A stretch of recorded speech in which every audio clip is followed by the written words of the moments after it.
Okay, so what's about to happen is there is going to be a fire alarm test. The fire alarm is going to go off, the strobe is going to flash, and it is going to make a very loud, steady, continuous sound. So let's go ahead and get the test done here, and hopefully it'll make a good video.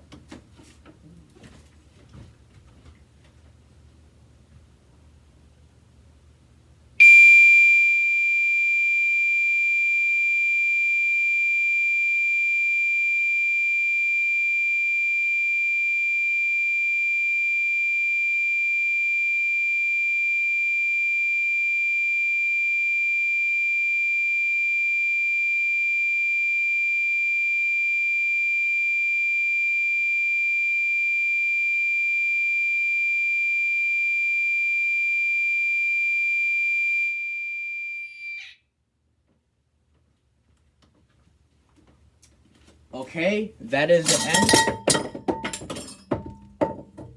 That is the end of the fire alarm test.